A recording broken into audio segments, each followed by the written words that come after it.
you very much. Let me just bring the PowerPoint up. Okay, can everyone see that okay? Yeah. You can just put a thumbs up.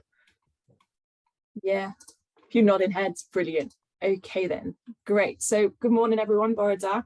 So my name is Becky. I am a training officer for NEA. I am based in Powys. I'm based in Welshpool at the minute, and I am the training officer for Wales for NEA. So before we sort of get into it, just in case you haven't heard of NEA before, we are basically a national fuel poverty charity. We work across Wales, England, Northern Ireland. We've got a sister charity in Scotland. Ultimately, our main goal is to see that everyone can afford to live and to keep warm in a safe home. So obviously, energy crisis going on, lots of stuff. It's really keeping us busy. So what is the actual problem? What is going on at the minute? So just as a little bit of background, I think we pretty much all know sort of what's going on. We can't really escape it at the minute. So what is actually happening? So in recent months, obviously, we've seen energy prices soar, with the 54% rise on the price cap, obviously back in April. It's just been rising over the last couple of years, and it is going to continue to rise. So obviously 54% on the price cap in April. Households are now looking at bills of about £2,000 per year to heat and power their homes, which is just an incredible figure. This is obviously just gas and electric, so that dual fuel aspect as well. Those who heat their homes in other ways may actually be paying more. So in Wales, 17% of households are actually heated by oil, which again, that has tripled in price in recent months as well. It's leading to what we call fuel poverty in Wales, or you know, putting people in fuel poverty, and sometimes it's even making it worse for many, many people. Okay, so fuel poverty. What actually is it? So fuel poverty, the Welsh Government's definition is fuel poverty is where households need to pay more than 10% of their full household income to maintain a warm home. So latest figures suggest that 45% of households in Wales are in fuel poverty. So nearly half of the households in the entirety of Wales are in fuel poverty. 8% of those are in severe fuel poverty. So what that means is they're paying more than 20% of their full household income. Lowest income households, they're the ones that are most at risk. So it's estimated that 98% of lower income households are in fuel poverty. So it's simply that people can't afford to keep their houses warm and safe. So this is going to have an absolutely massive impact on families. It's basically become a matter of survival for a lot of people.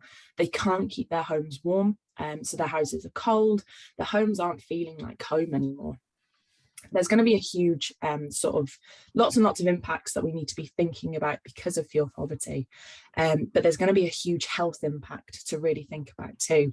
Physically, you know, cold homes are going to mean issues with mold, for example, which is going to lead to breathing difficulties. It's going to lead to respiratory issues sort of worsening. If you've got lung conditions, they're going to be made worse. Cold has a massive effect on our bodies. You know, we can't concentrate, meaning, you know, issues for people. Many of us still working from home, that's going to be causing issues. Obviously, children coming home, doing their homework. It's physically draining to be cold. We've all sort of been there in the mornings when it's been too cold to get out of bed. Imagine that every single day, all day. Mentally, not only do we have to contend with sort of the worry and the pressure of paying the bills and keeping our families, you know, warm, but also we need to be thinking about the isolation that that's going to cause for a lot of people, and sort of the walls caving in factor. You know, if your house is cold, you'll stick to one room to keep warm, and many people are having to do this. You know, we all experience that sort of limitation in the pandemic to our houses. So imagine that in just one room in our house. So lots of problems, and it's going to get worse, unfortunately. So what can we do to help? So as part of our advocacy, we at NEA, we work with the UK government, we work with regulators like Ofgem, and we work with the Welsh Government as well. And we have called on them for a number of things to be done, including, more financial support, more protection for customers, the investment of energy efficiency measures in Welsh homes, just to ensure that households have the means and the tools to, get out of fuel poverty once and for all and not return to it, hopefully. Lots of things have been addressed, others we're still looking at. But how can we, as sort of advisors, as organisations, as people in the community, how can we help those in fuel poverty in the meantime? There's quite a few things that we can do, really. So the solution to fuel poverty, if we could wave a magic wand to get rid of fuel poverty, that'd be wonderful. The solution basically here is rather simply affordable warmth, which obviously we are campaigning for. So to get this, we need to be doing the following things.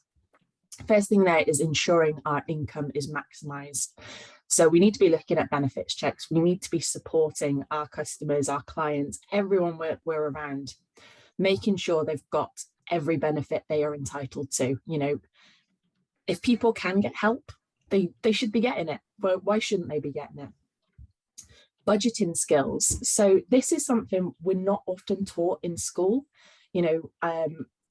For younger people, maybe their parents don't tell them. For older people, maybe we just never were experienced in it.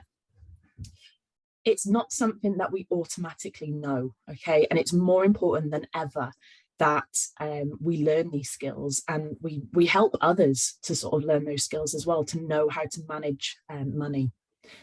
Money and debt advice there. Sometimes a bit of advice is all what someone needs. Debt, if someone is in debt, fuel debt, for example, it can be really, really overwhelming. And a lot of people don't know where to start, how to sort of tackle it. They may need you as advisors, as organizations, as people around them to sort of give them that confidence, really, sometimes, just to get that first step. Finally, on that, ensuring that income is maximised, is understanding what grants and what help is available for people. Again, making sure people can access what they're eligible for. So there's just a few ones on there.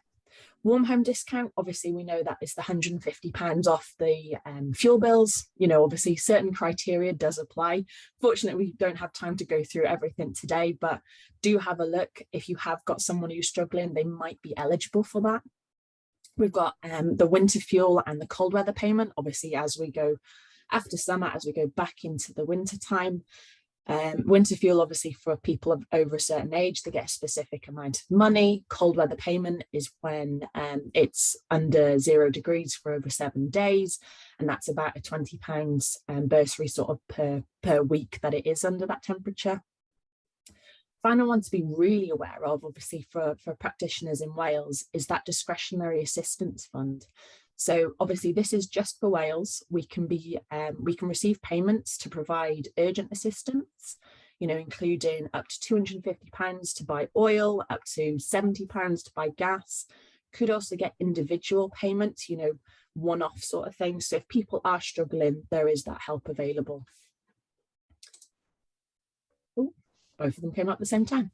Second thing that we can do there is improving energy efficiency. So improving that insulation, making sure that loft insulation is up to a minimum standard. The house has sufficient insulation overall. Obviously, that means to keep the heat in longer. We're not paying as much to heat that house then. Making sure that efficient heating systems and controls are installed. People need systems that are working. They need controls to enable them to make the most of their energy. There's no point heating homes when they're not there, for example. Okay. We've got the energy company obligation there as well. This is a government-run efficiency scheme, and it's working on making homes more efficient. Householders may be able to get a number of measures for their house through this scheme, including heating controls and insulation. So if you have got someone that's struggling, have a look. Are they eligible for eco? Nest is very similar. Obviously, may be able to get free home energy efficiency improvements like a new boiler, central heating, insulation, that sort of thing. It's the Welsh Government scheme to sort of tackle fuel poverty. Fuel Pool Network Extension Scheme there, that one's a little bit different. That is the scheme that will move people onto the gas network if it's found to be the best option for them. Finally there, the overall behaviour change of householders. Sometimes it's just a change in our habits that we need. A lot of people use energy emotionally, putting a lamp on when they want to, rather than thinking about it rationally. Can I conserve this sort of energy? Final one there is obviously the taking energy related advice. Taking advice on heating controls. Again, it's really surprising just how many people don't know how to use them efficiently.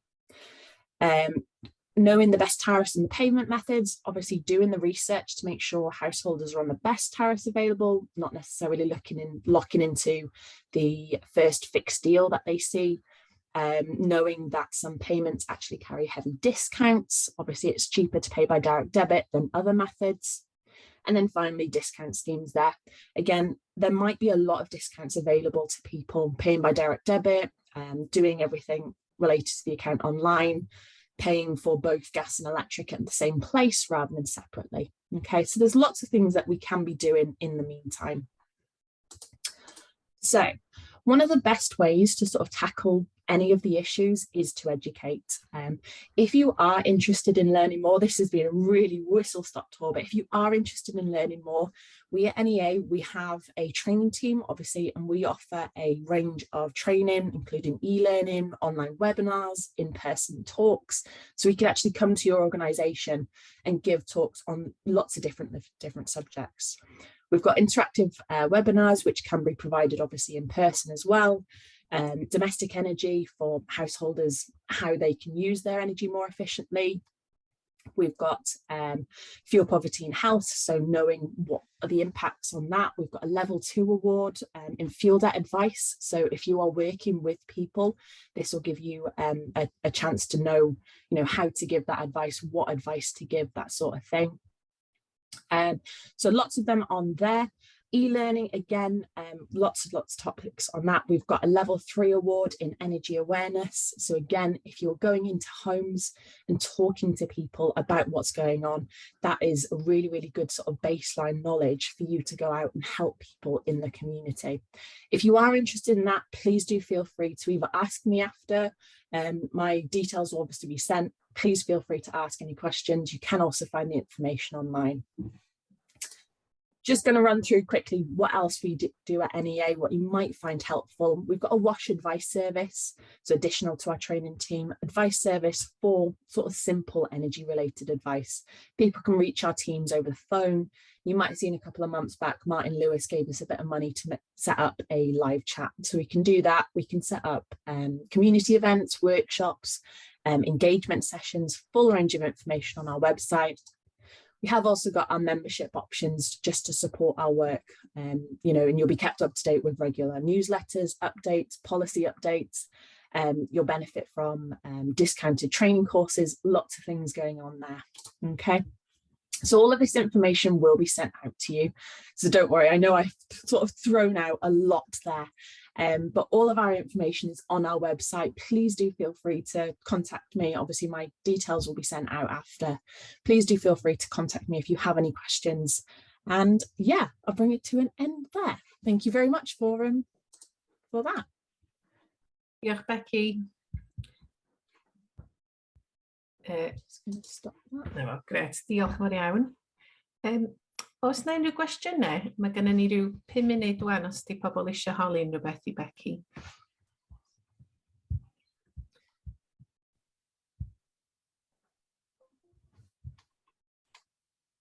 OK, os ddim, dwi'n methu gweld dim dwlo I fyny, neu cwestiynau yn y chat. Oh, sorry, Helen.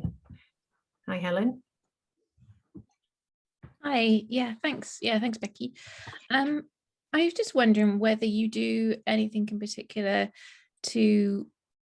or whether you have any advice for us as community groups in terms of working with housing providers, particularly the councils and sort of social housing providers, in terms of we have lots of neighbours, they're spending a fortune on heating because of the conditions of their housing. Mm-hmm. And we do work with the Speakeasy Advice Centre in Cardiff, who can give housing advice, and we're able to refer people for that kind of support. But it feels like in our area, it's a big area of concern, and it's one of the things that people mention most when they talk about having to have their heating on.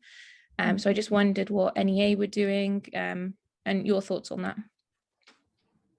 So in terms of getting sort of landlords to sort of sort things out so people aren't having to spend as much, really what we would encourage and suggest is to really get onto landlords. There's so much help available that housing associations and landlords can actually, apply for, and many of them don't. It seems like a lot of them don't actually know about it. So what we would probably suggest is really get onto them, seeing what is available, and making sure they are aware that people are struggling, especially if you've got lower income households. They are eligible for that help. So yeah. There are some questions coming up in the chat and suggestions, if people keep an eye on that. I know, Mayla, you've said you'd maybe like to talk to Helen about some ideas that you're doing where you are. And then I've got a couple of people got their hands up. So I'm going to go to those first and then check the chat, if that's okay. So Denise.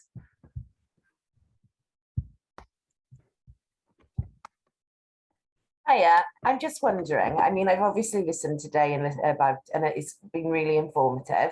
But again, it's all to do with people who live in houses. I work with the Gypsy and Traveller community, and and there's absolutely very little support out there for insulation because their trailers can't be insulated. They haven't got roof or lofts.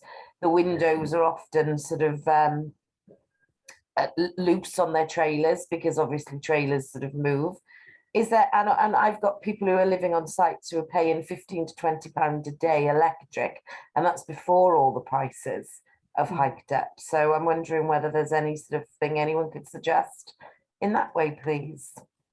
So I know there is help available for people living in park homes, obviously the static ones, but if that's not what they're in, I personally am not aware of anything. That's not to say that NEA isn't aware of something. So if it's all right with you, I don't mind obviously going back to my colleagues, seeing if they know anything, and then coming back to you if that's all right.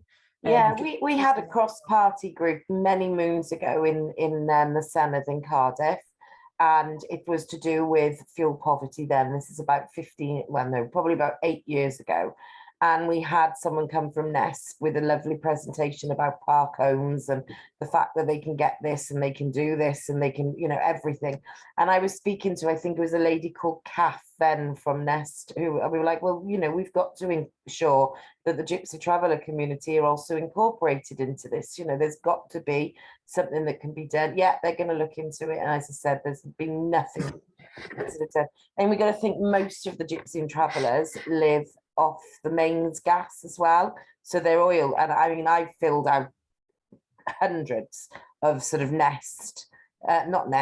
discretionary assistance fund for oil and gas bottles, but a gas bottle lasts a family a week. They're nearly £100 a gas bottle, and this is really going to be a struggle. I mean, I know it's a struggle for people in bricks and mortar, but for the Gypsies and Travellers living in a trailer, it's really difficult. Yeah. Thanks, Denise. Becky, there's a couple of questions in the chat, which after we've finished this session, if you could answer those, that'd be great. Thank you. Of course I can. In the chat. So I'm just going to go to Sue, and then it'll be time for us to move on to the next speaker.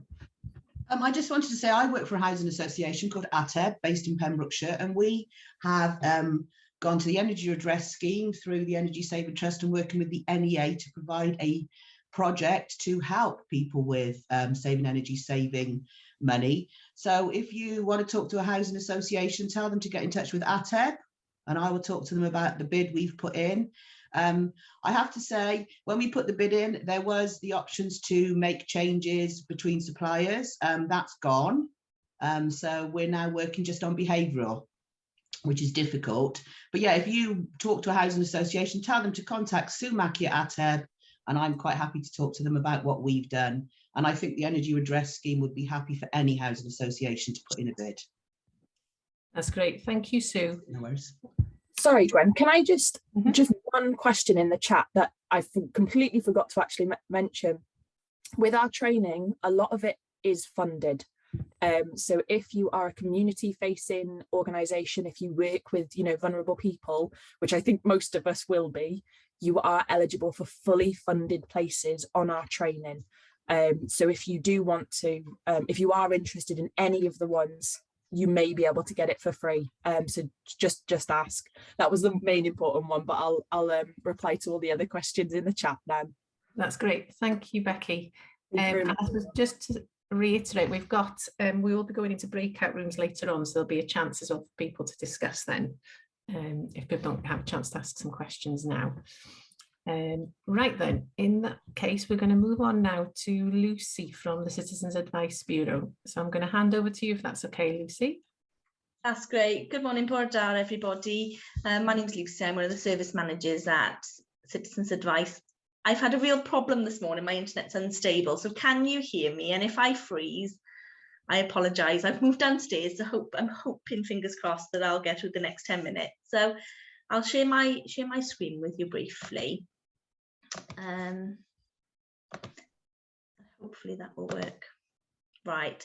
Okay. As I say, so I'm from Caerphilly, Blaen y Gwent Citizens Advice, and we're based throughout both of those local authority areas. So one of the things I think I'd firstly say is, the sad thing is we're experiencing all of the problems in the clients that we're seeing coming to see us with the cost of living crisis, and that energy does seem to be at the fore of that, but everything else is going up: food, petrol, everything, and including the national insurance increase. So we are seeing a different band of society that's coming through, where people who are in full-time jobs who are now hitting that fuel poverty, which previously we wouldn't have been seeing, maybe pre-pandemic. So it certainly is something that we're seeing, and like many of you, I'm sure you're struggling to meet demand, because we're certainly at that stage at the moment. Sometimes the volume is greater than what we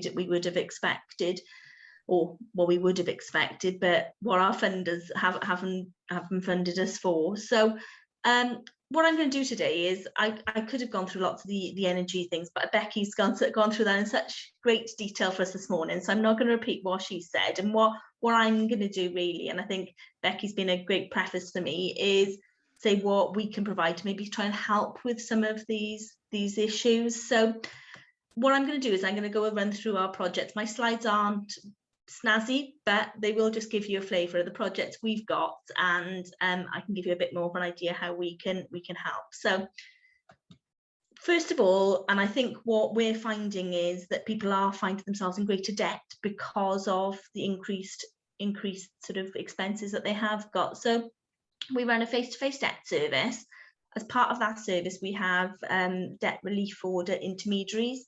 Now, certainly lots of people who are vulnerable will fall into that, but as part of that debt service, we would look at income maximisation and budgeting to try and help to address some of those debt problems. So in turn, we try and help with cost of living. I know yesterday, one of my debt advisors said they met somebody, they started to go through the bank statements, and somebody was paying £75 a month for car insurance that they didn't realise they hadn't cancelled. They suffer in mental health problems, and they couldn't face looking at their bank statements. So we're hoping that by doing that, we can try and empower clients to help to deal with their debts. But the reality is, and I think we're going to find this going forward, where we can't resolve budgets because of the income isn't going up, but the expenditure is, we're going to find more and more people finding themselves in debt. So we do have that debt service. We also have a contact centre at our Caerphilly branch, which provides national debt advice. And I know a lot of you are outside of our area. So what I've done at the end of these slides is put our national advice line, so they can go through 2 contact centres.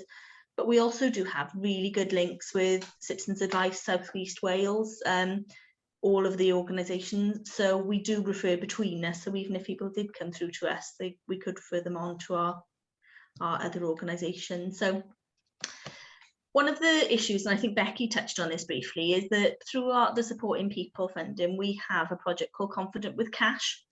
That project is a real sort of support project where we can provide lots of one-to-one advice, but we provide a lot of financial capability advice. So we look there at providing education on teaching people to learn to budget and looking at how they access financial services. So hopefully that can try and help to combat some of the, as Becky said, the education. Now I know this is something that has been spoken about for many years, but it's still an issue. It's still not something that's at the forefront of education, and it's something we need to focus on. So this project does allow us to do individual work. We've got a week-by-week approach where we can look at financial capability with our service users on a one-to-one basis, and we can do that in their home, because what we find is lots of vulnerable people just don't want to come outside of their home to deal with these issues. So that's a service that we've got available. We've also got our generalist and specialist benefit services. Now, this is the core of our service. This includes both paid staff and volunteers that provide this service. And as part of this service, our thrust is to try and provide income maximisation, not only look at the problem that people are coming to us with, but look at the income maximisation. And that ultimately is where we need to go. And I know that the council tax rebate for energy advice, lots of people who are claiming council tax reduction at the moment aren't going to be aware they've got to make that application. It's been in the press and all of a sudden there's no applications available, certainly in our locality. But I know in Caerphilly they're making those available in June. So it's important that those people who are the most vulnerable, because they're claiming council tax reduction, do make those applications, which they may not be otherwise aware of. We also look at other benefits they may be entitled to. And I think in our Blaen y Gwent area, we specifically have a generalist service that is referred through communities to work. So if you are dealing with anyone within the Blaen y Gwent area, if they are involved with communities to work, we've got a dedicated advisor that can help. And by just having one person through that service, we were able to get child benefit backdated for 3 years. They didn't realise that they could claim child benefit for their third child. They'd been through the job centre, they'd been through their social worker, and nobody had ever told them to claim this. Obviously they couldn't get it all backdated, but just by sometimes getting in front of an advice agency, we can point out those simple things. And I think that's the message I'd be looking for you to take away from our service really today. Fuel poverty, we do have energy advisors. We have specific energy advisors that look at full energy advice. At the moment, we have access to fuel vouchers. We can issue fuel vouchers as part of that energy advice. We can provide up to 3 vouchers in 12 months. Unfortunately, the caveat on that those vouchers are we can't advertise that we've got them to the public. So we're telling our partners and stakeholders that we do have them. Not everyone is guaranteed to get one because they have to be at a state of fuel poverty and, you know, almost at self-disconnection. But we have got vouchers and we've got quite a sizable chunk of them at the moment. So if there is anybody in Caerphilly and Blaen y Gwent that you're dealing with, we've got them available, but I am aware that other citizens advice offices have them too. So if you have got service users in those localities, then please get in touch with Citizens Advice because they're there ready to be applied for. In the Aneurin and Bevan area, which covers Newport, Torfaen, Caerphilly and Blaen y Gwent, we have a specific mental health service project which looks at providing advice to individuals who are suffering with mental health problems. That service allows us to provide a more slower paced service and a more one-to-one dedicated service with those with mental health. So that's primarily a welfare benefits project. Again, we're looking to try and maximise the income through that project to try and combat some of the issues that the cost of living crisis is having for everybody. And finally, we've got our future support offer. This is a DWP project, which recently they've turned into a national project. But if you have got service users that are trying to claim universal credit and are struggling, or they want to check whether they should be better off on universal credit. And I know the DWP have just announced that they are recommencing their migration process at the moment. So it may be that people need that advice. We can do a benefit check and we can help them through that claim if it's the most important thing for them to do. But I think with the managed migration at the moment, it's going to be more important that people are having those benefit checks to make sure they're not being pushed in the wrong direction. So our contact centre has our money advice service. It's a national contact centre, but it also has the consumer service and the witness service. So if you can't get through on the advice link lines to citizens advice, and I know demand is high at the moment, the contact centre should be able to pick those up and refer people to their local offices. So contact details, because I'm conscious that most people are outside of our area on the call today. So I missed the research and campaigns. What we try to do as part of this is to try and make a difference. So we are collating information on fuel poverty in particular at the moment, but we're also trying to look at financial literacy and digital literacy. So we are gathering evidence about those types of cases to try and find a way of combating those issues locally, because I know certainly for us through the pandemic we've been a remote service.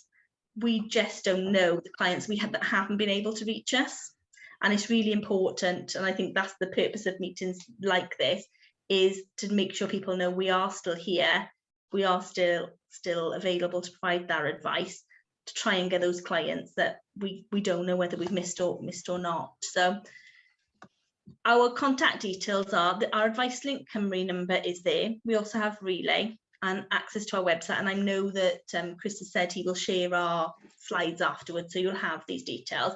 But there is also a separate number for the future support offer via our help to claim scheme for universal credit, which is open 8 AM till 6 PM, and as part of that service they can be provided with a benefit check. And I think sometimes just having that one simple piece of information with the benefit check can just help people to make sure they're not missing anything. So that's a little bit of a whistle-stop tour of us at Caerphilly and Blaen y Gwent. But if anyone's got any questions, or if they want to pop them in the chat or pop their hands up, I'll be happy to answer anything. Great, thank you, Lucy. That's brilliant. Just got to stop sharing a second. There we go. Thanks. So I'm just keeping an eye. I've got everybody on two. There's a lot of people here, so there's 2 screens. So if I don't see your hand up, please shout out, folks. So yeah, so any questions from anybody?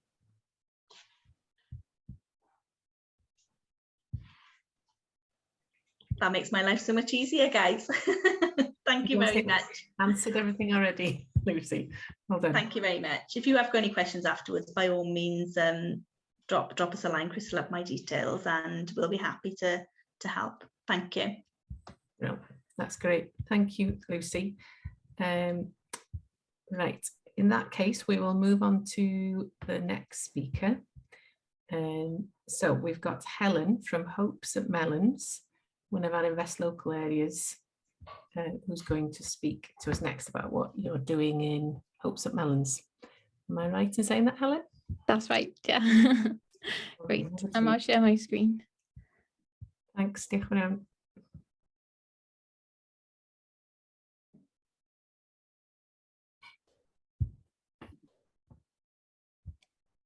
Oh, at the end of my slides, wrong way to go. Okay, thanks everyone. Just a quick apology in advance. I've got a cracking headache, so if I look a bit glazed or I'm a bit totally not with it, then that's why, but hopefully you'll still get something from what I'm sharing. Yeah, my name's Helen and I'm part of the Hope St Mellons group in St Mellons, and we work alongside together for Trowbridge and St Mellons, which is the Invest Local project here. And my presentation is going to be a bit different because it's more coming from the perspective of a community group and what we're doing locally in our community, rather than as sort of professionals or service providers in response to cost of living. So I wanted to just start with this quote from the song Bread and Roses. Some of you will be familiar with it. I don't know if maybe if you from a mining family like me will be familiar with it. But it comes from a speech by Helen Todd, and the song says, "Our lives shall not be sweated from birth until life closes. Hearts starve as well as bodies. Give us bread, but give us roses." And I just wanted to share it because from my perspective about what we're seeing in St Mellons and the way that local people and our community group are responding to the cost of living crisis, it is about fighting for bread, for shelter, for food, for those essentials, but it's also about fighting for what Helen Todd says is like the roses of life, so nature and art and music and education and all of those things that bring us joy and make our life richer and fuller. And I think that's important because sometimes I think the conversation can become really narrow in the way that we look at our needs and can be quite dehumanizing. And if you've been in that position, which I have, and I'm sure others have, it makes your life feel small. And so the different projects I'm going to share, hopefully it will come across that it is about fighting for the basic things we need, but it's much more about fighting for roses too. So the first project I want to talk about was our scholarship program. So we run a small scholarship for young people, 16 to 25-year-olds, to help with living costs while in training or education. It's particularly actually important for college age, so sort of 16 to 18. By the time some of our local people, young people, get to university, there's sometimes more support for low income communities, but it's really hard making that transition from secondary school to college. The educational maintenance allowance just doesn't bridge that gap. And so the scholarships are raised by regular giving from the community and from community fundraising events. And so far we've raised around £15,000 that have gone out as scholarships. Because the programme is led by volunteers, we don't have any staff cost or admin costs behind it. So 100% of what comes in goes back out as scholarships. And they go out as yearly scholarships that are £25 a week, but we are looking to raise that probably to £35 because of the cost of living crisis. Alongside the scholarship, the young people have a termly sort of pastoral support from our volunteer team, which is a mix of just trying to encourage young people, particularly young people from communities where they'll have been disadvantaged, they'll have possibly been discouraged from pursuing education, and just trying to support them and have their back and champion their right to education and be passionate about their futures with them. It's also about sharing social capital. So the team use the connections they have locally in the community, whether that's through voluntary work or paid employment, other social capital, and just trying to extend that and share that. And so the scholarship runs, it's hyperlocal, so it's for just for St Mellons, with a focus on a particular area of St Mellons. And it works relationally and it's trust-based, so it's not needs assessed. A lot of what we learned from the scholarship program helped us in COVID when we decided early on to start a mutual aid fund. And our fund was one of hundreds of mutual aid projects that sprang up in the first lockdown. And you can see on the maps on the slides from the COVID-19 mutual aid network, just a bit of the scale of how much mutual aid was going on, probably much more than is recorded there actually. And some of those projects are sharing resources such as food rather than money, but with the strict lockdown rules and the vulnerability of a lot of our community members, we thought online direct payments of money meant we could support each other more easily and sort of safely from our homes and reach more people. And so we had £1,000 of seed money from Together for Trowbridge and St Mellons.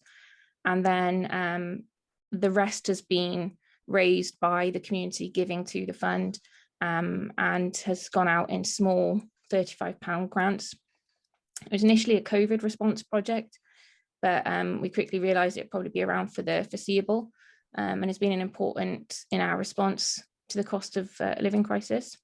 The grants are mostly used for gas and electricity, but they've also been used for rent, petrol, bus tickets, clothes, taxis to hospital, children's birthday presents, funeral costs, essential house repairs.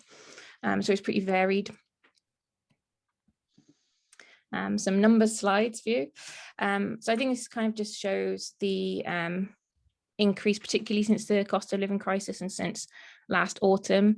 And so sort of on the first grant, that kind of shows how many people have been getting in touch with the mutual aid fund.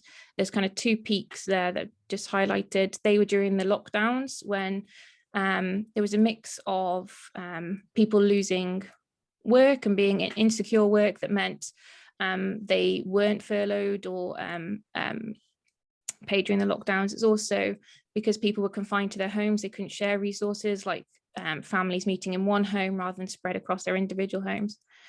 And then this later kind of sort of spike here has been the cost of living crisis. And on the grant below, you can kind of see the income coming in from the community has been quite steady, but this since sort of October 21, it's just gone really steeply up, and we've kind of reached a point where we're not balancing what's coming in, what's going out.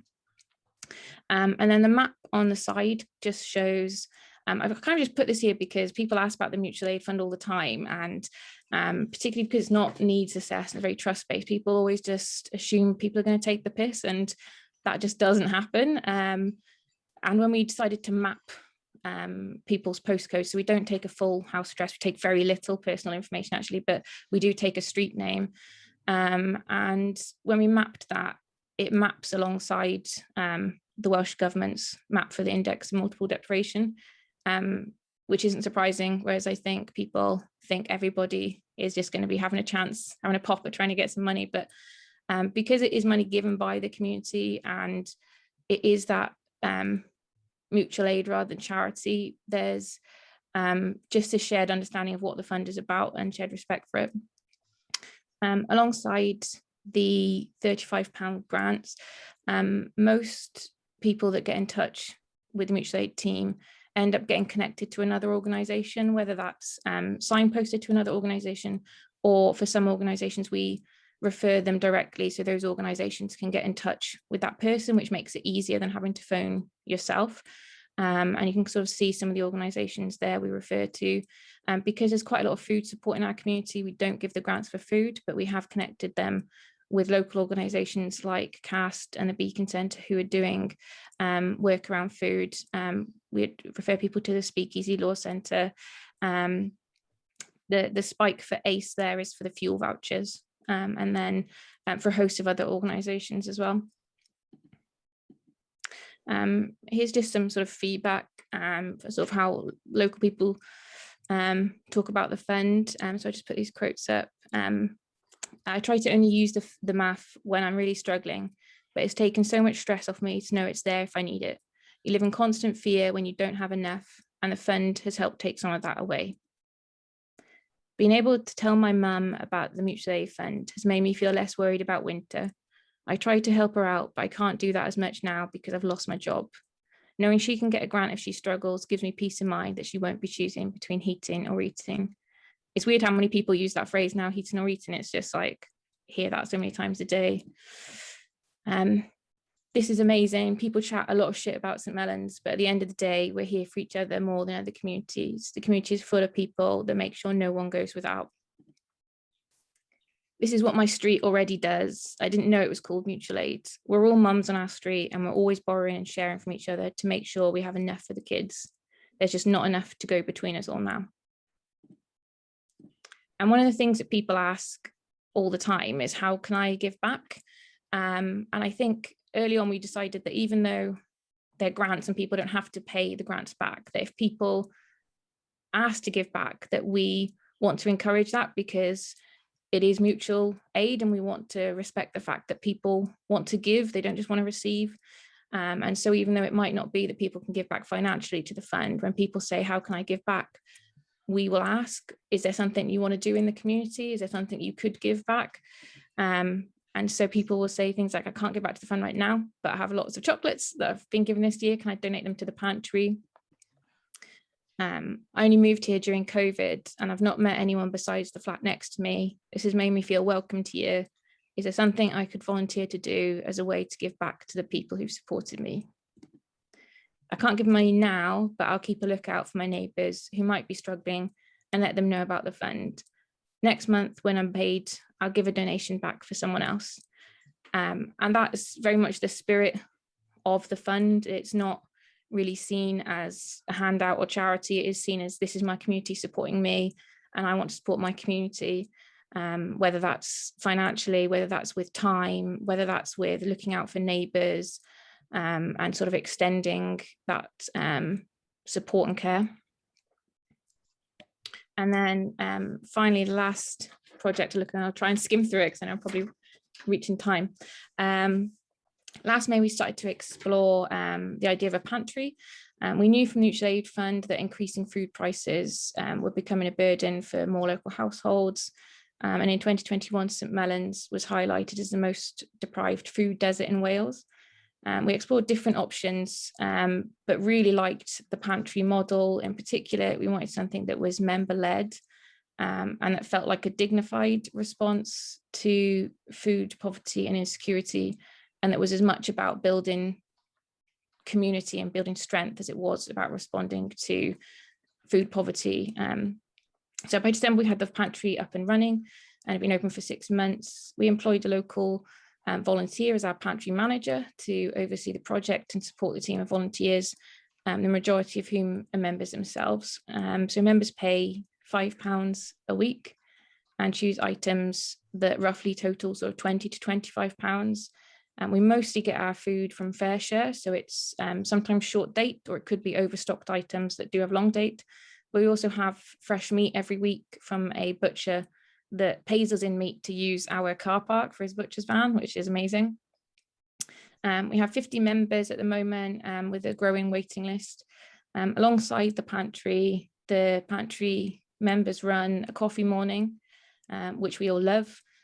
Gives people a chance to meet socially, share ideas about cooking, whatever things have come into the pantry, and it can be pretty strange some weeks. But sadly, the coffee morning is also becoming used as a warm space. So people come because they can't afford to have the heating on at home and they're cold, and so they stay longer.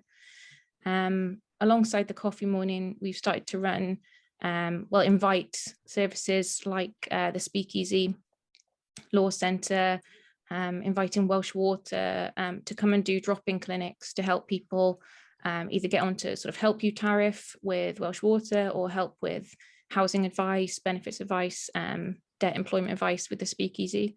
And again, I know the others have already shared this morning, but having someone face-to-face where you don't have to phone and kind of go through that challenge of sort of working yourself up to doing that has been really, really good, really helpful.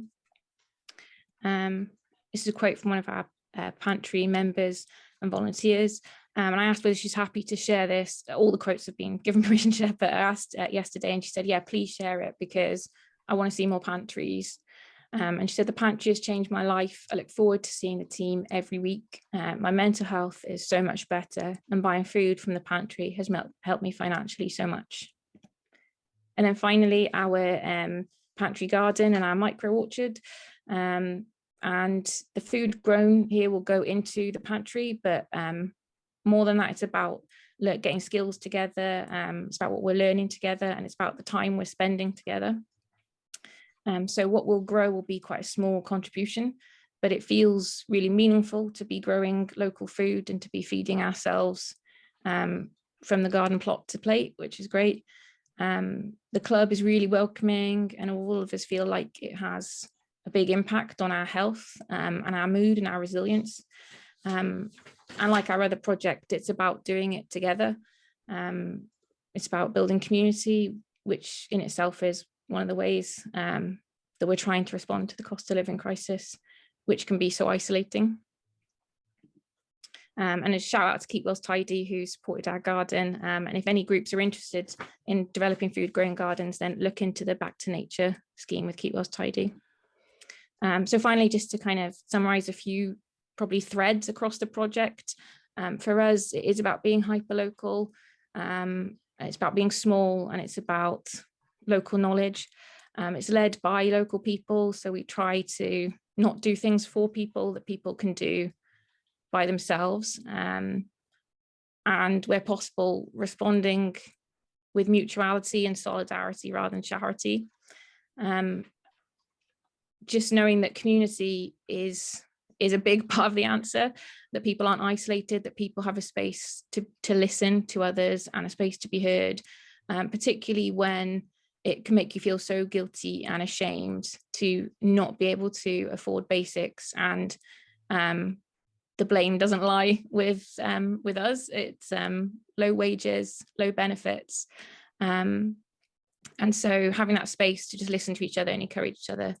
As I mentioned, it's about always thinking about roses too, and how we can make life fuller and richer together. So thank you. Diolch Helen, a diolch am atgoffa ni o'r gwahaniaeth mae stwff yn neud ar lefel cymunedol, ac pam da ni'n credu mewn pobl yn lle meddwl bod nhw'n mynd I take the piss fel ydys di. Mae hwnna'n wir iawn yn ardaloedd eraill da ni'n gweithio'n hefyd yr esiamplau yna. Reit, cyfle am gwestiynau, an opportunity for questions.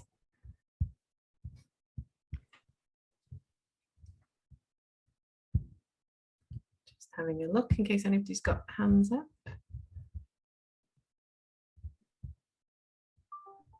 So lots in the chat, Helen. And we've got Sue's got her hand up, I can see. Hiya, Sue. I just wanted to say, Helen, that's amazing. It really is. So it's a great idea. And I will be going off to some of the communities I support as the Housing Association to see if, you know, I love the idea. It's roses as well as you know, it's the joy in life, and a lot of people forget that supporting each other gives a huge amount of joy, as all giving does. So thank you, Helen. You've inspired me today. Really, really appreciate it. Oh, thanks, Sue. We'd have never known that you'd got a headache, Helen. That's impressive if you can do it. Oh, good. Right. I will move on to the next speaker, if that's okay.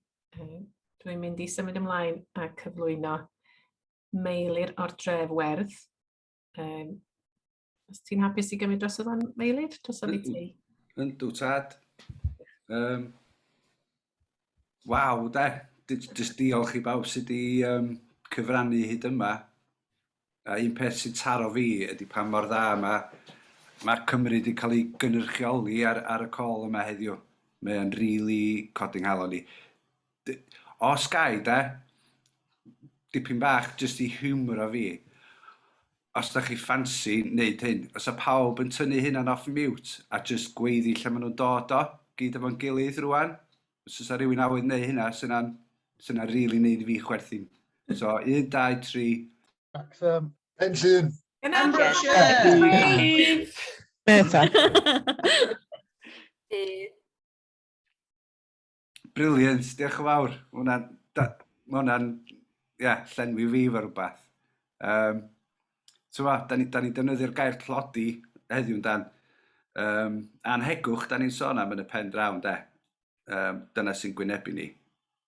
Inequality.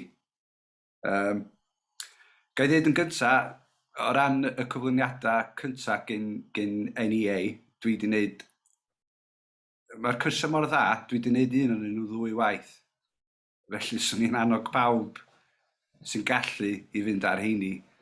Does ddim pwrpas I fi ailadrodd y stwff mae CAB a be mae NEA wedi dweud eisoes. Mond I ddeud bod fi'n gweithredu yn union be maen nhw'n awgrymu a'r holl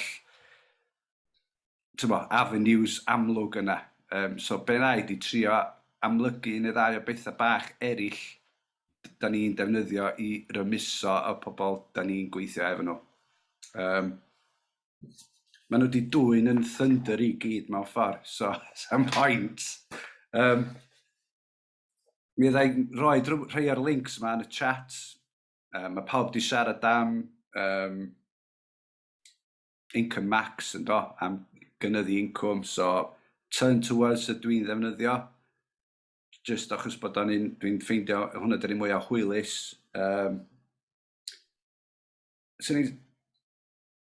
Da ni di sôn, neu nath NEA sôn am eco neu Energy Company Obligation. Mae eisiau cofio bod hwnna'n newid rwan hefyd, da ni'n mynd fewn i Eco4, a mae'r ymrwymiad neu mae'r rôl sydd gen awdurdodau lleol pan mae'n dod i Eco4 yn wahanol. Mae gennych chi rhywbeth o'r enw LA Flex, lle mae gan nhw y gallu i wthio pobl trwy Eco sydd ddim yn derbyn buddaliadau prawf modd, sydd yn, mae rhywbeth mae angen i pawb wybod lle.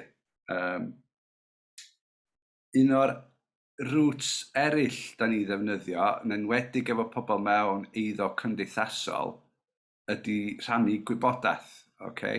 So, swn i fel bod lot o bobl sydd wedi dalu fe unrhyw beth i wneud efo ynni yn gwybod am yr Energy Performance Certificates a'r ffaith bod hi'n orfodol i landlordiaid cymdeithasol gyrraedd safon penodol sef EPC o D ar hyn o bryd. Be di pawb ddim yn gwybod ydy mae'r EPCs yma ar gael i unrhyw un edrych arnyn nhw. So mae o'n starting point da iawn i weithio efo unrhyw tenant cymdeithasol i alw lawr i EPC nhw oddi ar y gofrestr. Ac o hynny, dilyn trwad awgrymiadau yr EPC. So mae'n deud ar yr EPC be ddylai fod yr cymdeithas tai yn neud nesa i'r tŷ. Mae yna recommendations arno fo, a dwi'n awgrymu, da ni'n bwydo'r stwff yma fyny chain, os da ni'n grymuso pobl i gwyno i'w cymdeithas tai nhw am ansawdd y tŷ, bwydo hwnna fyny'r chain, fydd y pwysau yna gobeithio mynd i fyny wedyn i Llywodraeth Cymru a San Steffan, a fod angen mwy o bres wedyn i uwchraddio stoc tai cymdeithasol. Yn Ngwynedd, lle dwi'n gweithio, neu yn Blaenau Ffestiniog, os da ni eisiau bod yn specific, da ni wedi sôn lot am pobl drws nesaf, neighbours.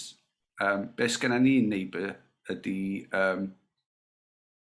pumped hydro, pumped storage station, pwerdu mawr, sydd yn cynhyrchu miliynau ar filiynau o bunnoedd y dydd. Okay?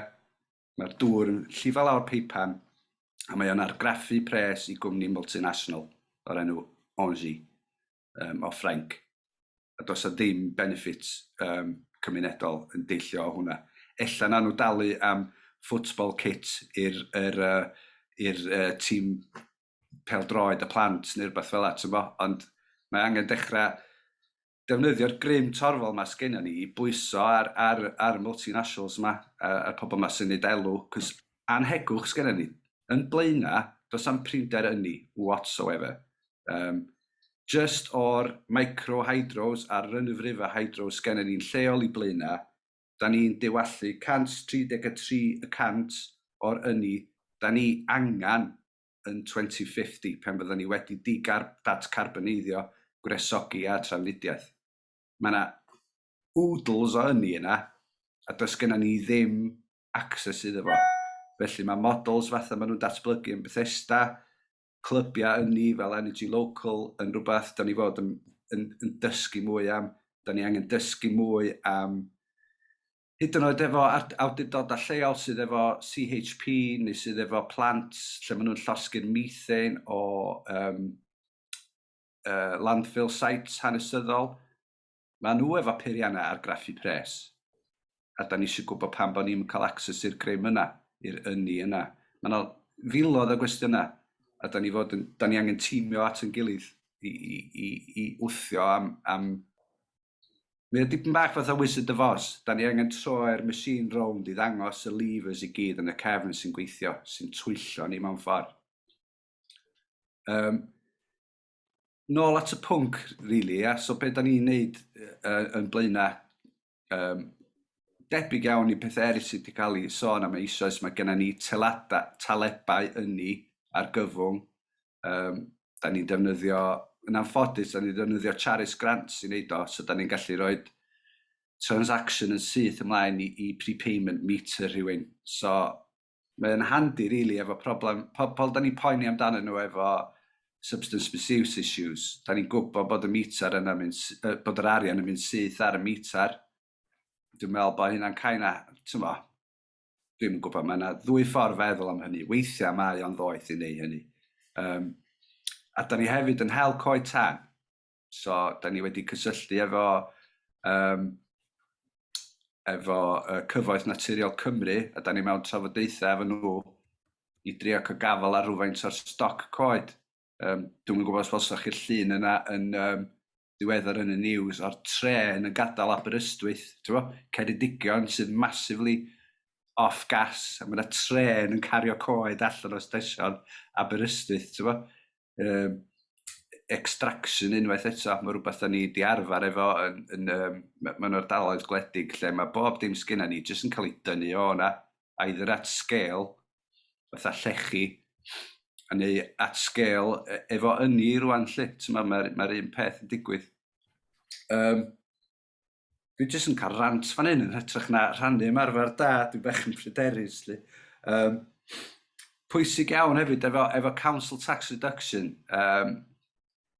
Gennym ni lot o un demography penodol lle mae gennych chi bobl genod ella yn ei 50au hwyr sydd efo job rhan amser sy'n gwrthod ymgymryd efo system universal credit. Yn syml achos bod nhw ddim eisiau'r hassle. So mae gennym nhw job sydd ddim yn total o'r oriau, lasyn nhw fod yn gweithio, maen nhw'n neud y gorau medra nhw efo bod nhw'n gael. Dyn nhw'n ymwybodol bod nhw'n gallu hawlio council tax reduction heb fynd trwy'r system UC. Mae modd hawlio tu allan i UC. A trwy hynny, trwy'r council tax reduction, maen nhw'n eligible am Nest, help gen eco, mewn discount, hynna. Mae eisiau cadw golwg ar yr granular sefyllfaoedd yma lle. Mae eisiau sbio further afield hefyd, mae gennym ni enghreifftiau o social housing fyny yn Dumfries yn Galloway, yn yr Alban, lle maen nhw wedi rhoi battery storage i fewn i eiddo cymdeithasol, fel pilot. A mae wedi lo and behold, mae wedi gweithio, mae bills nhw gyd wedi dod lawr lle. Mae yna solutions technegol ar gael hefyd lle. So, dwi'n meddwl dylai fi fynd on yn rantio fel hyn. Dwi'n andros o falch bod ni gyd i dod at yn gilydd, a dwi'n meddwl bod ni angen ffeindio ffyrdd solid o rhannu'r ymarfer da sgen bawb. Dwi wedi cael yn inspirio gen bob dim dwi wedi glywed so far, ond does am pwynt i fi ailadrodd gwaith da bobl eraill. Mae'n arwydd da mewn ystyr bod yna consistency yma rhwng NEA, CAB, mudiadau llawr gwlad fatha ni. Bod ni gyd yn neud yr un, da ni yn cwffio o'r un, da ni'n defnyddio'r un tools a da ni'n gwthio'r un cyfeiriad. A mae hwnna'n rym yn ei hun, dydy. So dwi'n mynd i gael ngheg, dwi'n meddwl. Dwi'n meddwl dyna'r peth calla i fi wneud. Gret, diolch yn fawr ti Meilir. Mae'n wych cael persbectif eto ac amlygu y ffaith na anhegwch ydy'r sefyllfa ynde. Mae hwnna'n bwysig iawn i ddal ar hwnna, swn i'n dweud. Mae gennym ni gyfle eto wan i gael rhyw 5 munud bach o un o gwestiynau i Meilir, a wedyn fydden ni'n mynd fewn i breakout rooms i cael cyfle i drafod. Unrhyw gwestiynau? Any questions? Right. Dwi'n gallu gweld dwlo i fyny. Mae gynna i Will, Chris a Ryan. Na gychwyn efo ti, Will. Just eisiau holi Meilir, os yw'n ei ddal i fyny fo chdi eto i'n brofi. Sut mae pobl yn cael mynediad at eich gwasanaethau chi? Sut mae'n cyswllt, dyn nhw'n taro mewn i'r swyddfa'n maes yn blaenau fan'na ar y ffôn, maen nhw... Gan amla, Will, y peth beth sy'n gweithio ora ydy wynab y wynab, cos di o byth yn un peth, a chdi. Mae'n sawl tamad bach sydd angen i joinio at ei gilydd. Yn anffodus, ac oherwydd be ydi digital exclusion? Mae pobl, dydy jyst cyfeirio pobl, dyma chdi link i safle we. Dyn am dau bygyr ôl na di. So, Cos yr isiw sgynnon ni, dwi wrth y modd o gwaith mae Drewerdd yn gwneud, ond yr isiw sgynnon ni ym Mhen Llŷn ydy cludiant, de. A wedyn, mae'n debyg bod rhaid i ni fynd ar gwasanaeth at y bobl. Watch this space, Will. Na i ddeu hynny wrthach chdi, a dyna i ddeu mewn cyswllt efo chdi. Na ni, champion gwn i sgwrs eto boi, diolch yn iawn.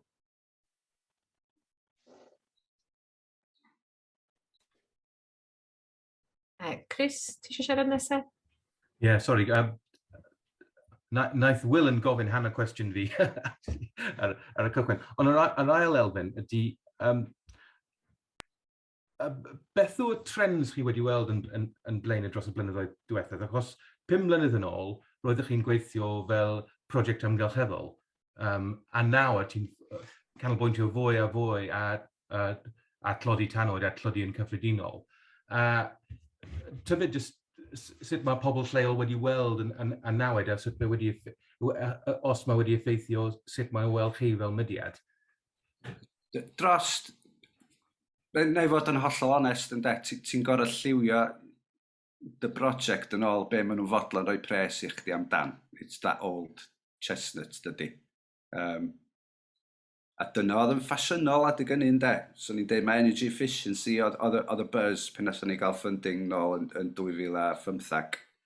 Oedd y gwirionedd ydy, yn fuan iawn o ddechrau rhoi dy hun allan yna yn y gymuned. Wyt ti'n ymateb i be mae pobl angen, a mewn difrif, de. Does genna fi 20,000 i retrofitio'n hy. Pam bod na ddisgwyl bod unrhyw un sydd ar unrhyw beth tebyg i median wage Gwynedd, bod nhw'n gallu mynd i'r afal efo gwaith sy'n mynd i gostio miloedd ar filoedd. Da ni gyd yn yr un cwch. Mae'n stoc tai ni yn Gwynedd yn ganol oesol mewn rhai llefydd. Ond ymateb i angen ydi o, de, Chris. Ac beth da ni wedi weld fel newid, mae'n hawdd. Mae pobl oedd yn rhoi 20 quid yn y prepayment meter, ers Ebrill yn rhoi 50 pint. Dyna'n llythrenol da ni wedi gweld yn digwydd. Dwi'n meddwl bod gennym ni digon o arfogaeth da ni'n mynd i allu atab hyn. Dwi'n meddwl fyddwn ni'n darparu blancedi erbyn Gaea. Dyna dwi'n meddwl. Diolch. Diolch, Meilir. Unrhyw gwestiynau eraill gen unrhyw un? Os ddim... Ryan. Oh, sorry, Ryan. Hi, Ryan. Yeah, sorry, I was just going to agree really with Meilir, and I mean, we talk about the cost of living crisis, but really a lot of these issues are long-standing and they predate the fuel rate rises now. They predate the pandemic, and actually a lot of the issues, that we all talk about every day with our people we support, about income maximization and things like the council tax rebate, they're not going to touch the sides. And exactly as Meilir says, by this winter, when the next tranche of the price cap is, we're going to have people in absolute desperation. But what is inspiring, to go back to Helen's point, is that there are communities across Wales who are responding and have been responding for many, many years. And I think the pandemic, on the one hand, has exacerbated a lot of the concerns and the issues around fuel. I don't talk about fuel poverty or food poverty, it's poverty. And exactly as, Meilir said, it's inequality is the big issue. But when local community groups are coming together, like Helen's group down in St Mellons and doing some really inspirational work, it's brilliant. But also underpinning that, I still have a concern, that a lot of the work that we do, like housing associations, local authorities, to support our communities in becoming more resilient, wouldn't it be great if somehow we could get society's boot off of people's necks, so communities didn't have to be more resilient? But there we are. But this has been a fantastic session this morning. It's been really, really enjoyable to see so many, sort of inspirational people doing wonderful work. Thank you. Thanks, Ryan. Diolch. Okay, we'll move on now, if that's okay, just to give people an opportunity to discuss in the breakout rooms. So I've got a few things just to ask. One is that you agree that somebody takes notes and potentially someone or someone's feedback. And there's a couple of questions we're asking you to think about, which I'll also put in the chat, which are, what would help you to do more in your locality? And what have you found useful or inspirational? Now, there's certainly been a lot to be inspired by, hasn't there, today? So I'll put those into the chat now, and Sian will click a button, and hopefully we'll all get invited to breakout rooms. And we will be back in about 10-15 minutes. 15 minutes. Good. Okay, so we had 6 breakout rooms. So can we have someone from breakout room 1? I know, Zanira, you were in that group, so I don't know who agreed to feedback. I was. I think it was unanimously voted I remove myself. Yeah. I think there was a general consensus that, everything today was incredibly inspiring.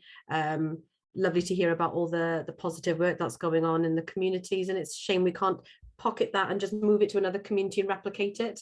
So all of everyone's work, but also some of the challenges I think that are being faced that people would like to be able to do more of is, some of the digital the literacy element, the fact that people need access to bank accounts, to IDs, to all the digital things to be able to access services, but also from the perspective of people who are delivering services on the ground, like the food banks and things, for those members to have the information, so accessing the training that was mentioned, and having knowledge about the services that are out there to be able to share that information more widely on the ground, being able to do more signposting. I'm just trying to check. Also understanding all the different types of communities, all the different cultural backgrounds, their needs, and then being able to meet those needs. So not just talking about the Gypsy and Traveller community, we're talking about many different cultural backgrounds that have specific needs or barriers to access services. So from that kind of element. But those in my group, if I've missed anything, please feel free to add something.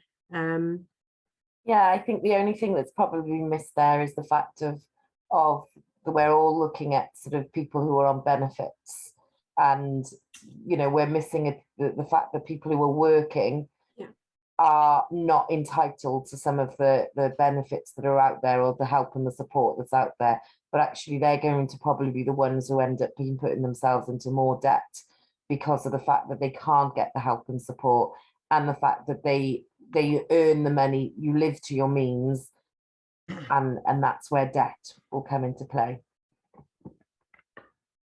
Thank you. Brilliant. Thanks, Gwen. Is that it? Yes, Anita, from yes, I think so. 1. Lovely. Thank you. Okay, on to group 2. That was the group with Helen from St Mellons was in that group. I don't know who's agreed to feedback from there. Yeah, I took some notes. I was with Kieran Faye, and we talked quite a lot about having enough team, enough time, so that people can, Faye, for instance, saying having enough time to actually spend with people, and to listen to them, and to maybe get sort of more rounded support, but that's difficult when you've not got enough team to do that. And with the increased demand that's coming, just the worry of having less time to do that. And we all talked about more mental health support in communities, and how much that was a barrier, because where we are able to share resources or share sort of trusted organizations with people, it's the sort of mental health barriers that people then face and the challenges, and having more support for that we're not able to provide. And we also talked about more community safe spaces, and just how important safe spaces were, and for some people that might only be their home, and can we look to expand that, but also how we can reach people in their homes, and sort of working out where those community safe spaces are and building relationships. But again, we talked about time, like people having the time in their roles for that relationship building. And again, we talked about how useful today was, and sort of learning about different resources. But if there was some way of knowing all of those resources and sort of packaging them so that we can kind of pass that information on and get that information out of the resources available to people. Those bits I jotted down, but we were quite in a lot of conversation, so I probably missed bits. Faye and Kira, is there anything you wanted to add? I think you've pretty much covered everything that we spoke about. Just how many good ideas everyone shared today and how we can then implement them in our role. It has been really informative and useful. Brilliant. Okay, that's great. Thank you. And then we'll move on to group 3 then. I know, Laurie, you were in group 3. I don't know who was going to feedback from your group. Yeah, I don't think we decided, but I can try to. I didn't take notes. I totally forgot. Because our conversation went all around everywhere. I think we talked about the education early on is really important. I know a few of the speakers have said that. I think that's a sort of preventative to support with budgeting and planning. I was really interested. So Carrie was in my group, and he was saying that they're actually doing a cost of living newsletter at the moment. Specifically with like tips, and he was saying about having sharing recipe ideas like from when rationing was in place. I don't know if Carrie wants to say more about that, but Carrie, you've come off mute. Did you want to say something on that? I'm just getting ready. Yeah. It's we cover one particular area, Cefn-Gola. And it's been identified that the cost of living is going to be a big issue up there. So one of the things we're looking at doing is we've got a food pantry project that's being set up at the moment, but we are doing food parcels, which we're going to be moving to do weekly. So one of the things we can do is we're actually going to use those sort of as a delivery method. And one of the things we're looking to put together is a cost of living newsletter. So things like a lot of the standard advice about check your contracts, look at drafts, reset thermometers, but also looking at sort of the tips and tricks and what the life hack sort of things. And I said, a lot of the stuff that I have had and I've been looking at, surprisingly, a lot of the tips that come from rationing time in World War II. How to make a small amount of food go a long way, how to use the cheaper foods, how to use some things maybe you wouldn't usually. I guess it's slightly depressing to think that we've gone back to World War II, but there is a lot of useful information out there. There's a lot of the standard stuff, but there's also, I should just do any sort of search on the web for cost-saving life hacks, and it's quite surprising what's out there. Yeah, and was it you, Carrie, or was it Carl that said about the local charities that's giving out slow cookers? Because we talked about that thing. That was Carl. Oh yeah, that was me. We've got an organisation called Groundworks that work in our area, and they do give out like a pack, and it has like a fleecy blanket in there, a slow cook, and it'll give slow cooker recipes for families to use as a cheap way of making meals and helping them sort of like make healthy meals as well that they can put in the freezer if they've got one, so they can use it for other days. So it's quite a useful resource that we can plug into to help families. Yeah, I thought that was an interesting, a different thing that people could think, because we were talking about like using different cuts of meat or whatever and cooking things for longer, but that doesn't help when you're struggling with fuel poverty either. Yeah, I think that's we talked about a lot more things. And oh yeah, we were saying as well about people who are going to community centres or libraries all day for heating, and I know Helen said that about the pantry, and we were saying actually there's a lot of organisations here could use that as an opportunity to try and reach those people and try and connect them and support them in other ways. So yeah. Great. Thanks Laurie and the rest of your group. Yeah. And then group 4, I know Chris, you were in that group. Don't know who was going to feedback from your group. I was in that group with George, Fiona and Sue. I did agree to take notes, and I have got notes. We were going to identify somebody to feedback, and then we were so deep into the conversation that actually we were thrown out of the room before we actually completed everything. So I don't know if anybody else would like to feedback, or you'd like me to start with the notes and then you add to it. What's people's preferences? There's some nodding heads, so I'll feedback from my notes, and then I'll ask George, Sue and Fiona to add stuff to it, because I'm sure they've got some useful things. We spent most of the time actually talking about the experiences of different organisations that people were working for, and their experience of what the cost of living crisis was meaning for their work. There was quite a lot discussed, particularly by Fiona and Sue, about debt and how people were handling debt and struggling to manage debt, and what kind of support there was and wasn't available, and certainly a fear that it was going to get quite a lot worse, because there wasn't the help available wasn't commensurate with the scale of the problem.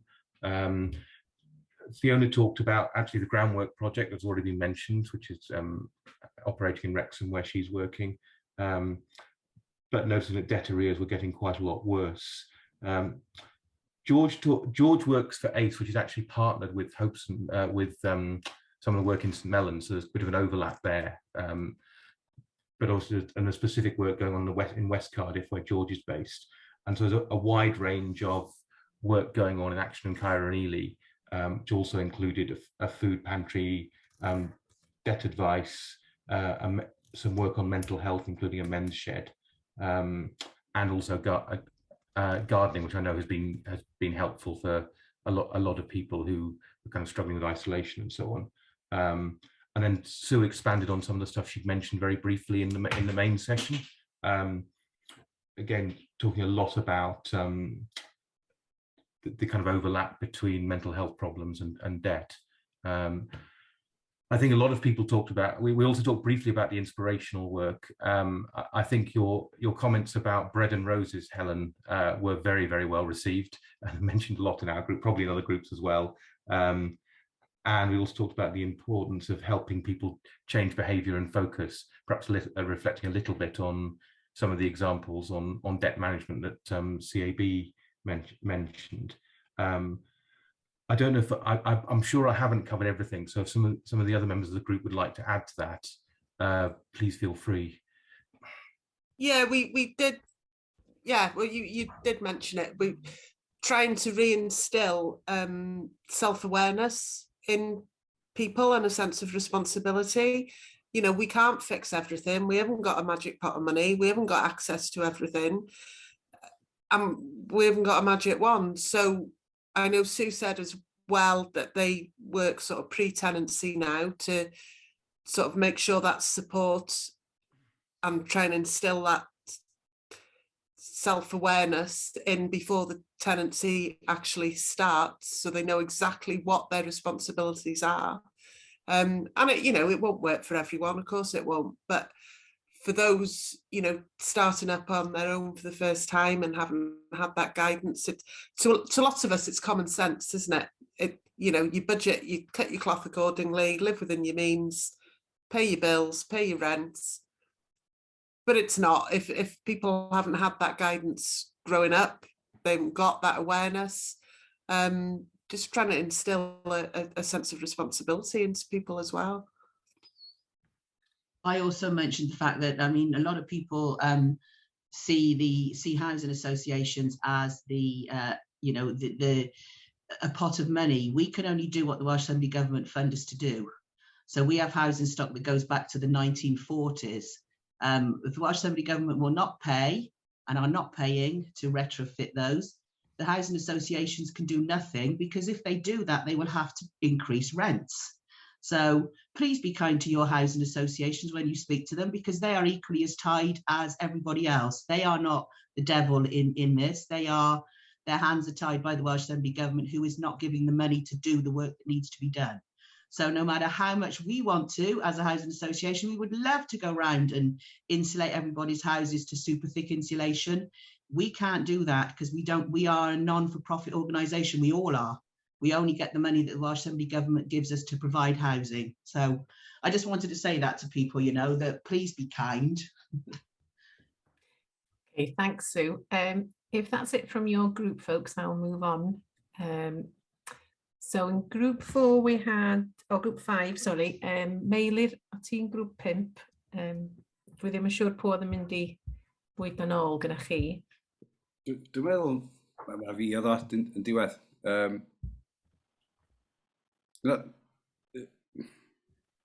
Deud y gwir, nathon ni sgwrsio rili am, wel, yn deillio o'r 10 mlynedd dwi wedi bod yn rhoi elastoplast ar broblema. Nathon ni ddechrau sôn am stwff ella mwy high level, a'r ffaith bod na market failure eang global fan hyn. Costa cynyddol Asia nath, neu'r demand cynyddol yn Asia nath cicio off y spike cynta yn y pris wholesale nwy a'r rhyfal presennol yn cyflyru hwnna'n bellach. So oeddan ni'n siarad am datrysiadau lleol, a'r pwysau sydd angen cael ei roed I edrych ar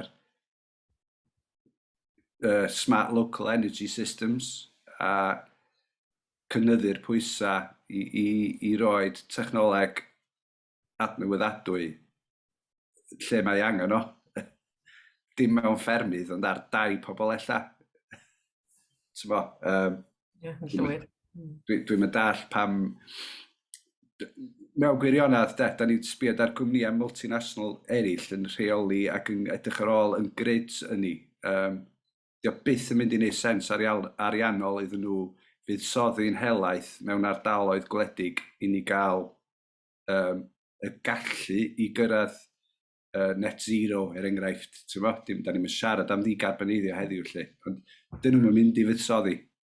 Dyn nhw'n mynd I wneud elw ar gysylltu pen draw, pen llun I system yn I ffit i'r ganrif yma, heb sôn am ganrif dwytha.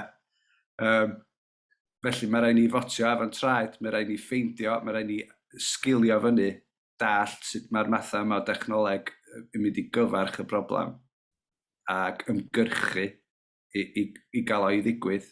Da ni'n gweld, beth sgynna ni yng Ngwynedd lot ydy peilona ar draws y sir yn echdynnu yr ynni sy'n cael ei gynhyrchu o yma.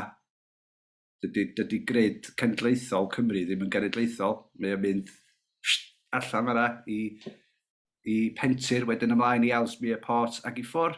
Diolch byd I wneud efo ni. Dydy o'n cysylltu lawr, dim yn mynd drwy Gymru lawr i'r de. Extraction process arall ydy o, unio fath ag o blaen, felly mae rhaid I ni sgilio fyny a ffeindio ffyrdd I gynhyrchu yn un hunan. Diolch ti Meilir. Mae yna lot o siampla wan yn does yn lleol, nedig yn Ngwynedd. Wel, a dros Cymru fod yn deg, a llefydd eraill. Reit, grŵp ole, grŵp rhif 6. Eleri, I know you were in that group. I don't know who was going to feedback. I'm the lucky person who decided to take notes and feedback as well. So sorry you have to listen to my very croaky voice, just bear with me. I think this is the first time in the history of my working life that I answered this question, and the automatic answer was not give us more resources, give us more funding, which I think is testament to the fact that we all work in communities, and we know that times are really difficult. We know there isn't going to be more resources. There isn't a magic money tree that is suddenly going to shower down a load of coins for us. So it was much more about working collaboratively, working across our teams, our sectors, with various partners, sharing that information, making use of buildings and assets and resources that exist in our communities, and importantly, using those opportunities as a space for external agencies to come in, maybe informally. And we're really inspired by Helen talking about having speakeasy law people in that space where, you know, you didn't have to book a formal appointment. There was that kind of more informal opportunity to be face to face with people, because we realized that's where the power really lies. Again, we talked about a commitment to reaching as many different people as possible, and I think a commitment to reaching out to the non-usual suspects, for want of a better term. Now is really the time to reach out to everyone, because everyone needs that blanket put around them. And I think it was noted that just having this meeting was really powerful and gave us all a chance to find out more that was going on, and different examples of what's working well in places. And the final thing I will say is that it's about kind of thinking, is your organisation the best fit, the best place to be doing this, or should you be cross-referring elsewhere to someone else who might be more expert in a particular area? And I realise I've probably just waffled on, so if anyone in my group wants to add anything in, please jump in now.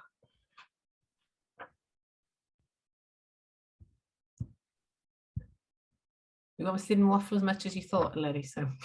No, well played, Larry. Larry, there's one, before we finish, there was one thing I was going to ask you to feed back to the rest of the group on something we've been attending.